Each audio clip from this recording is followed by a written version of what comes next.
Shalom, selamat pagi Bapak Ibu Sobat The Messenger. Senang sekali pagi hari ini kita boleh berjumpa kembali. Anda boleh bergabung melalui The Messenger Channel dari GKMI Kenari. Pagi hari ini kita akan mengawali kehidupan kita dengan kita mau datang menghampiri hadirat Tuhan. Kita mau mendengar kebenaran firman Tuhan dalam program Bread of Life. Renungan pagi yang boleh hadir di setiap hari Senin sampai dengan hari Kamis untuk Sobat The Messenger semuanya. Nah, Sobat The Messenger, apabila Anda diberkati melalui program-program kami, Anda bisa memberikan persembahan kasih Anda melalui rekening yang ada di layar Anda semuanya. Nah, kiranya apa yang kami berikan melalui kebenaran firman Tuhan, melalui program-program dari The Messenger ini boleh menjadi berkat untuk Anda semuanya. Selamat menikmati hari yang baru, selamat menikmati kebenaran firman Tuhan. Tuhan Yesus memberkati.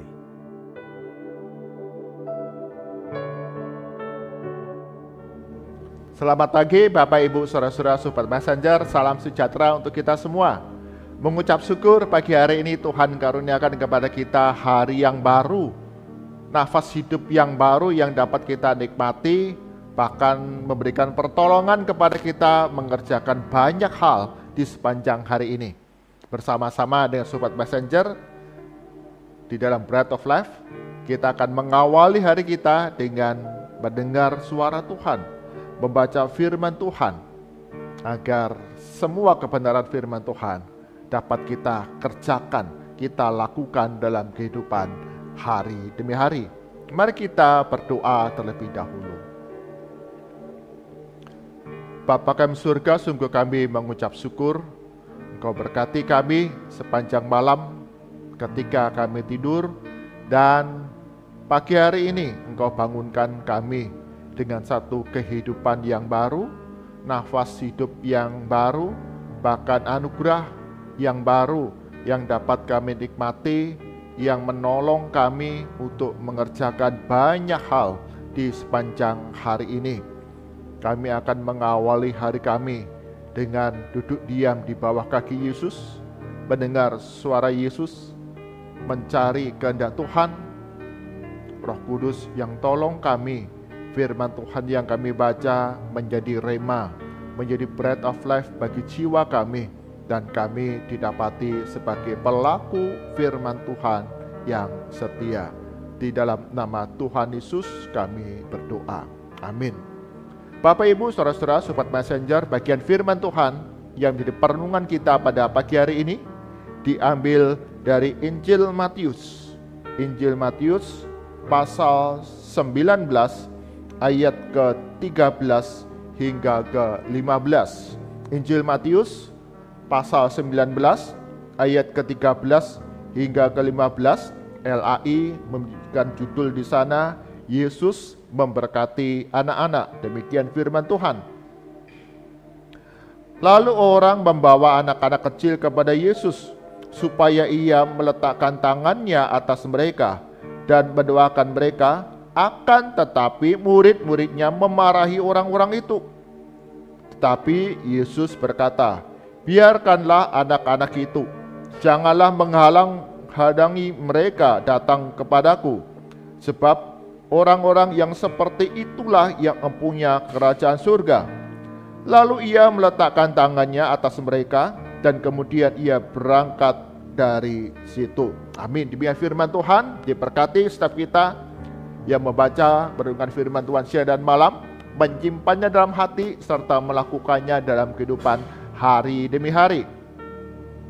Bapak Ibu Saudara-saudara Sobat Messenger, tema perenungan kita pagi hari ini adalah kasih kepada anak-anak.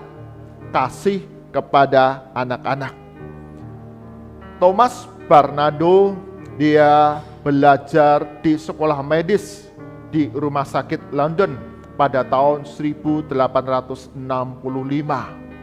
Tentu saja pada saat itu pelayanan kesehatan tidaklah semaju pada zaman sekarang ini. Maka Thomas Barnado ketika dia belajar medis belajar tentang pelayanan kesehatan di sekolah medis di rumah sakit London.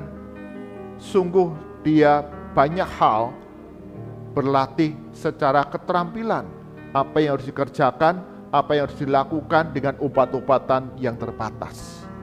Thomas Barnado ini belajar pelayanan kesehatan karena dia ingin menjadi misionaris kesehatan di Tiongkok. Dia ingin diutus ke Tiongkok sebagai pekabar Injil melalui pelayanan medis. Setiap hari Barnado dia harus berangkat dari rumahnya ke rumah sakit London. Bahkan sebaliknya dia pulang ke rumah. Setiap hari Barnado melihat ada banyak anak-anak yang ada di jalanan. Anak-anak gelandangan, anak-anak dari para pengemis. Mereka hidup terlantar, mereka hidup dalam kemiskinan yang begitu hebat. Bahkan tidak jarang Barnado melihat adanya kematian yang dialami oleh anak-anak ini. Mereka ada di jalanan yang setiap hari dia lewati, yang ada di depan rumahnya. Melihat kenyataan ini, Barnado memiliki belas kasihan dan tergerak hatinya untuk menyediakan sebuah rumah di mana mereka anak-anak ini akan dirawat, diperhatikan, dikasihi, dipenuhi segala kebutuhannya. Dan Thomas Barnado kemudian mendirikan perumahan di mana anak-anak ini kemudian dapat dirawat, dapat dikasihi, dapat dipenuhi kebutuhannya. Mendirikan serupa panti asuhan, mendirikan serupa dengan rumah singgah pada zaman sekarang ini untuk dapat memperhatikan, mengasihi anak-anak yang terlantar. Apa yang dilakukan oleh Thomas Barnado ini? Dia menyelamatkan kurang lebih 60.000 anak-anak dari kemiskinan, dari kelaparan, dari penderitaan, bahkan dari kematian. Maka Thomas Barnado ini seringkali disebut sebagai santo pelindung anak-anak. Karena perhatiannya yang begitu besar memberikan kasih kepada anak-anak. Bapak, Ibu, saudara-saudara, Sobat Messenger, bagian firman Tuhan yang kita baca, Yesus punya sikap hati yang sama. Yesus menaruh belas kasihan, penghargaan, penghormatan, dan kasih kepada anak-anak. Sehingga ketika anak-anak itu dibawa oleh para orang tuanya ke hadapan Tuhan Yesus untuk Yesus memberkati mereka, Yesus mau menerima. Bapak, Ibu, saudara-saudara, Sobat Messenger, anak-anak pada zaman itu adalah anak-anak yang tidak dihargai keberadaannya di tengah masyarakat. Mereka tidak mendapatkan perhatian yang cukup dari para orang tua. Mereka bahkan kemudian tidak mendapatkan penghormatan yang pantas di tengah masyarakat. Acap kali kehidupan mereka ditelantarkan, bukan kalangan yang dipandang di tengah masyarakat. Bahkan bisa menjadi alat pembayaran hutang yang dapat diperjualbelikan oleh orang tuanya bahkan. Jadi kita melihat pada zaman itu anak-anak tidak dihargai, tidak diperhatikan, tidak dihormati, apalagi dikasihi. Sehingga tidak mengherankan ketika ada orang-orang yang membawa anak-anak mereka di hadapan Tuhan Yesus untuk diberkati, murid-murid menjadi marah. Mereka punya pandangan yang sama, sikap yang sama seperti masyarakat pada umumnya. Tidak memperhatikan, tidak mengasihi anak-anak. Tetapi Yesus menegur murid-muridnya. Di dalam ayat ke-14 tadi dikatakan demikian, biarkanlah anak-anak itu, janganlah menghalang-halangi mereka datang kepadaku, sebab orang-orang yang seperti itulah yang empunya kerajaan surga. Yesus punya sikap penghargaan yang luar biasa kepada anak-anak yang dibawa kepadanya. Jangan menghalang-halangi mereka. Yang menarik adalah dikatakan demikian, sebab orang-orang yang seperti itulah yang punya kerajaan surga. Wow, satu penggambaran anak-anak ini sungguh mulia. Anak-anak ini sungguh berharga di mata Tuhan. Digambarkan yang empunya kerajaan surga,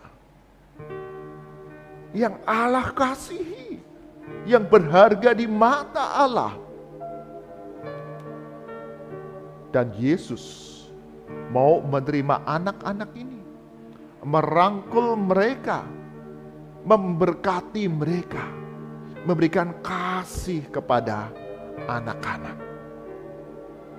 Bahkan dalam bagian firman Tuhan yang lain, Tuhan Yesus memperingatkan kepada para pengajar, jikalau kau mengajar anak-anak ini sesuatu yang sesat, maka batu kilangan akan diberikan kepada para pengajar ini dan dibuang ke laut.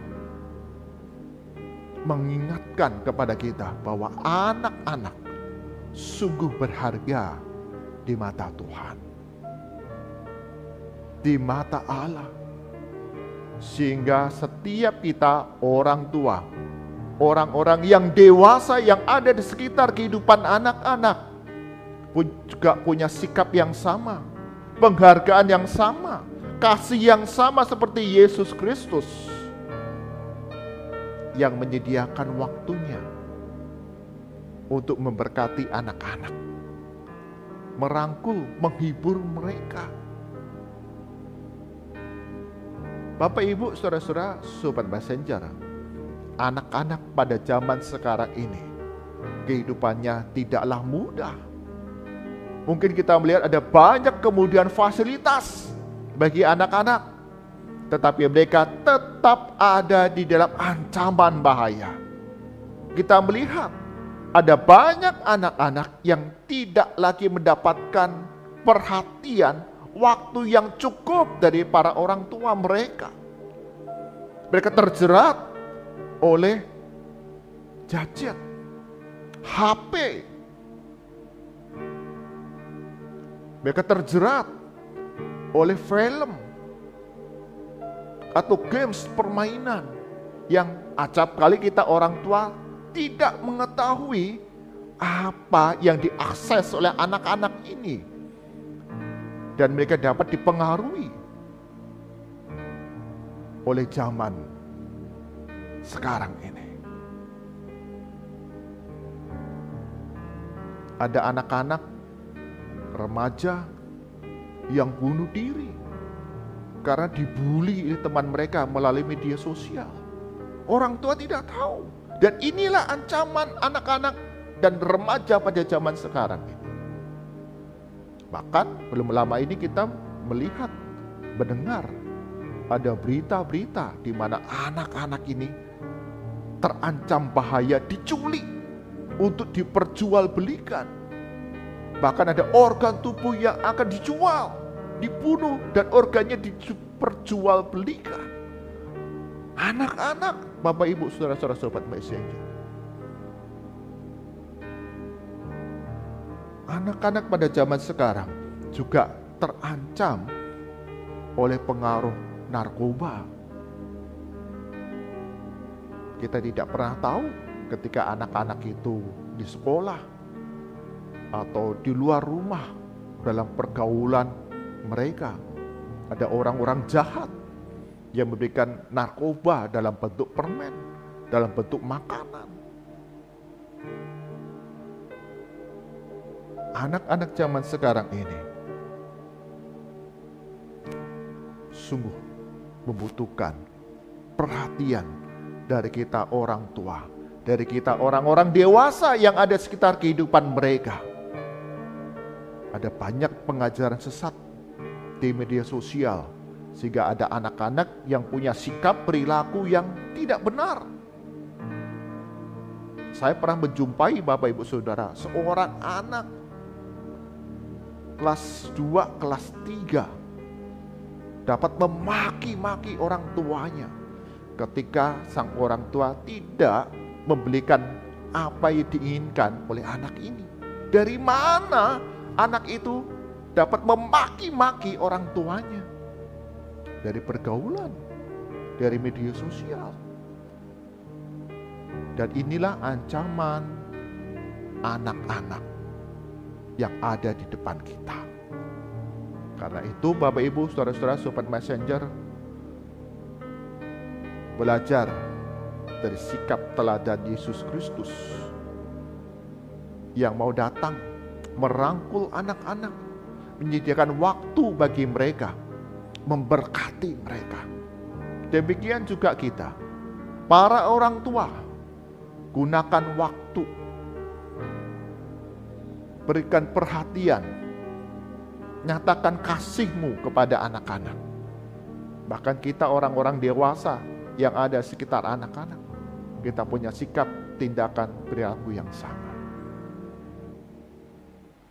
Anak-anak adalah generasi penerus dari keluarga kita, generasi penerus dari gereja kita, generasi penerus dari bangsa kita, generasi penerus dari umat manusia di dunia ini. Masa depan ada di tangan mereka. Karena itu, perhatikan, kasihi, hormati, dan berikan kasih kepada anak-anak yang membawa mereka kepada pertumbuhan yang baik di dalam Yesus Kristus. Amin. Mari kita berdoa. Tuhan Yesus, kami menyadari acap kali kami tidak peduli, kurang perhatian kepada anak-anak, generasi muda yang ada di sekitar kehidupan kami. Hari ini kami diingatkan, Yesus begitu menghargai, menghormati, bahkan mengasihi anak-anak, memberkati mereka untuk satu kehidupan yang lebih baik, karena mereka adalah anak-anak yang dikasihi oleh Tuhan, yang berharga di mata Tuhan.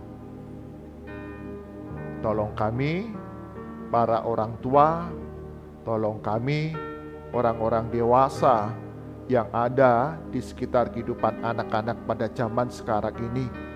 Mereka menghadapi tantangan kehidupan yang tidak mudah.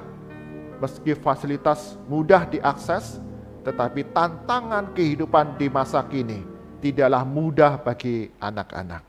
Tolong kami, para orang tua, orang-orang dewasa, memiliki dan menyediakan waktu, perhatian, tenaga kami untuk anak-anak, menghargai, menghormati, bahkan mengasihi anak-anak. Sungguh di tengah berbagai ancaman, kami dapat memberikan perlindungan, kasih, perhatian, penghiburan bagi anak-anak ini melalui berbagai tantangan kehidupan yang ada di tengah dunia sekarang ini. Berikan hikmat untuk sikap, tindakan, perbuatan yang tepat bagi anak-anak kami. Kami tidak mau memanjakan mereka. Di satu sisi kami ingin melindungi mereka untuk satu kehidupan yang lebih baik lagi. Kami serahkan sepanjang hari ini dalam berbagai rupa-rupa aktivitas kegiatan kami. Tuhan lindungi kami, Tuhan jagai kami, Tuhan tolong kami, dan segala hal yang kami lakukan Tuhan akan membuatnya berhasil. Berdoa untuk lembaga-lembaga pendidikan yang ada di seluruh Indonesia, di mana kami mendidik, mengasuh, mengajar anak-anak. Tuhan yang memberikan pertolongan lembaga pendidikan beserta dengan mereka yang terlibat di dalamnya.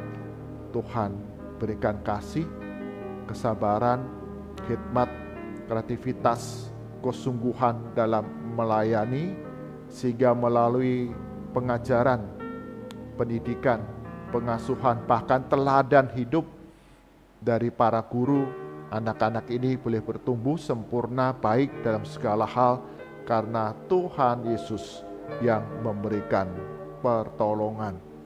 Sehingga setiap kegiatan pembelajaran dapat berjalan dengan baik, setiap anak-anak dibekali untuk satu masa depan yang lebih baik. Berdoa untuk para pengurus yayasan dari lembaga-lembaga pendidikan, baik formal maupun non-formal, semua untuk kebaikan, pertumbuhan, perlindungan bagi anak-anak ini, bertumbuh menjadi anak-anak yang mandiri, yang cinta Tuhan, cinta keluarga, cinta sesama, cinta negara.